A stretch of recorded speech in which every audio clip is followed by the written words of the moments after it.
You know, as we begin to think about goals and dreams, given my circumstances, born in an abandoned building on a floor, being adopted, being labeled educable mentally retarded, failing twice in school, no college training, never worked for a major corporation, to believe that I had something of value. Have you ever thought about something you wanted to do and you talk yourself out of it? It's very important to realize that I found that most people fail in life not because they aim too high and miss.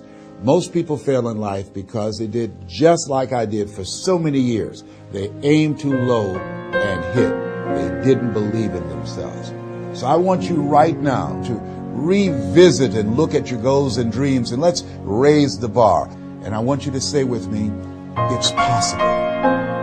It's possible. It's possible. I can do this. I can make this happen. No matter how bad it is or how bad it gets, I'm going to make it. It's possible. Yes, your dream is possible. Say that to yourself every day. Feed your mind with words that you write and words that you hear and words that you speak to yourself. Feed your faith and your doubts will starve to death. Say to yourself, it's possible. It's possible. It's possible. Even when you have no evidence to point to, say to yourself, it's possible. There's nothing as powerful as a made-up mind. It's a struggle sometimes to do that, especially when you have people around you telling you that it's not possible, that you can't do it.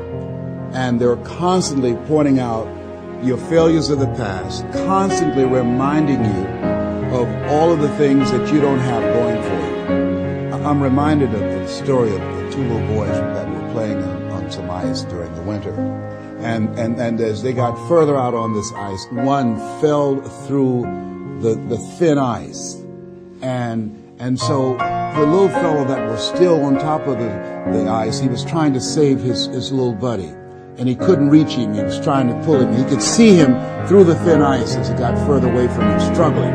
And he couldn't reach him, and he was trying to break the ice, and he couldn't do it. And he looked around, and he saw a tree in the distance, and he ran, and he got up on the tree, and he pulled and broke down an enormous-sized branch, and came back and savagely began to beat that ice, and broke it, and miraculously, he saved his friend. And when the paramedics came, and they were able to revive this little boy, they were scratching their heads. They're trying to figure this out. Said, how could this little pruny fellow go up in a tree and break off a branch this size and then come back and beat and break the ice and save his friend? They thought it was just miraculous. It was baffling. And an old guy who was there said, I can tell you how he did it. And they said, how? How did he do it? And he said, there was no one here to tell him that he couldn't do it.